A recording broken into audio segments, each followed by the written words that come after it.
Hello, everyone. Welcome to the Newsbrowse News broadcast. CBS News reports that the U.S. is convening urgent diplomatic talks in Washington, D.C. next week to broker a ceasefire between Lebanon and Israel. Israeli forces have been conducting airstrikes against Iranian-backed Hezbollah targets in Lebanon, causing civilian casualties. Secretary of State Marco Rubio's office is organizing these three-way discussions, led by U.S. Ambassador to Lebanon Michel Issa, alongside Lebanese Ambassador Nada Hamadeh Mawad and Israeli Ambassador Yechiel Leiter, aiming to initiate direct talks. The conflict in Lebanon has become a significant obstacle in nascent U.S.-Iran diplomacy. A previously announced ceasefire, which mediators and Iran's Foreign Minister Abbas Araghchi believed included Lebanon, was later disputed by Israeli Prime Minister Benjamin Netanyahu after a call with President Trump. Vice President J.D. Vance attributed this to a legitimate misunderstanding by Iran regarding proxy forces. Vance, a key figure in Iran diplomacy, expressed an American desire for Israel to scale back its offensive in Lebanon. Netanyahu, while agreeing to allow Israeli diplomats to accept the Lebanese government's request to hold talks, insisted there is no ceasefire in Lebanon. NBC News reports that U.S. Vice President J.D. Vance traveled to Hungary to explicitly campaign for Prime Minister Viktor Orban, a figure favored by the MAGA movement, who is currently behind in opinion polls ahead of Sunday's national election. Despite Vance's initial claims, he wasn't there to influence votes.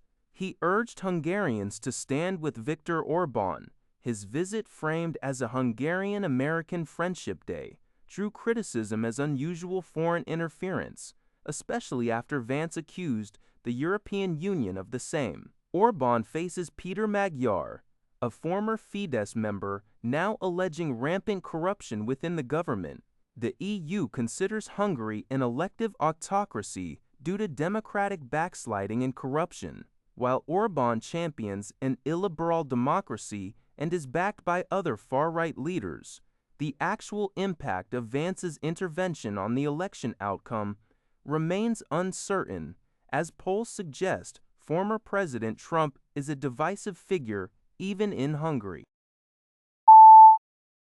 Mexican President Claudia Sheinbaum has announced a significant shift in the country's energy policy, primarily aimed at reducing Mexico's substantial dependence on natural gas imports from the United States.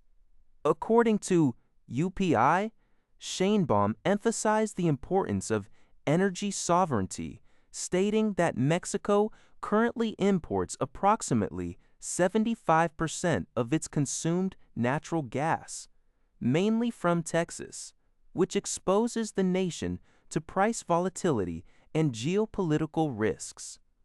The new strategy involves exploring domestic production pathways, controversially including the potential reopening of hydraulic fracturing.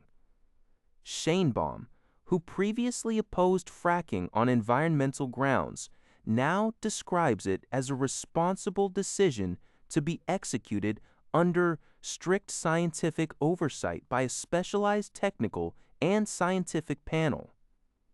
This panel will have 2 months to develop protocols for unconventional reserve extraction, prioritizing minimal environmental impact and treated water use.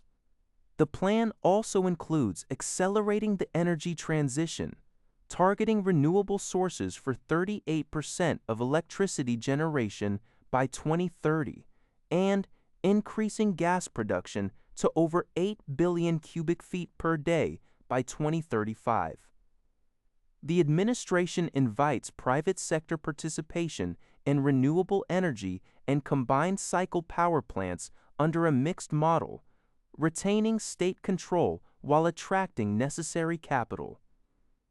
Environmental groups have criticized the proposal as a green setback, citing concerns about water stress.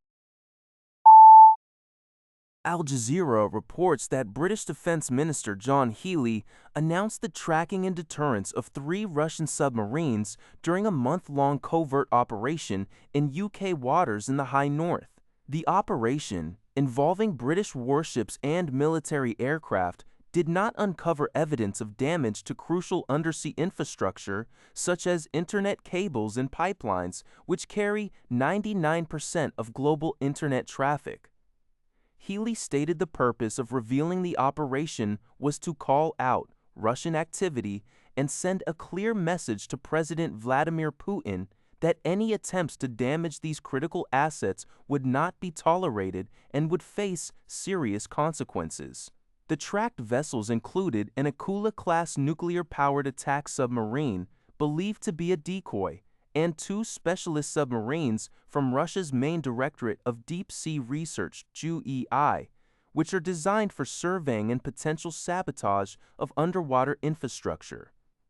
Concerns about threats to undersea cables have escalated since Russia's full-scale invasion of Ukraine in 2022, though Russia has consistently denied targeting such infrastructure.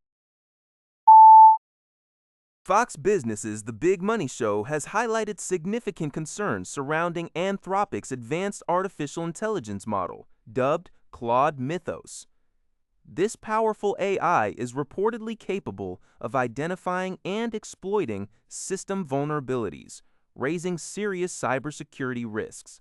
The discussion on the show underscores growing anxieties among experts and the public regarding the potential for such sophisticated AI to contribute to an AI doomsday scenario.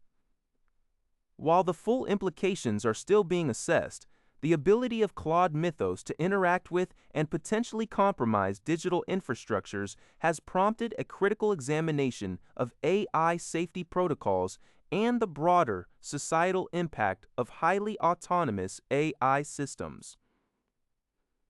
The report emphasizes the urgency for robust safeguards and ethical guidelines as AI technology continues to advance. That's all for this video. Thank you for watching. See you in the next video.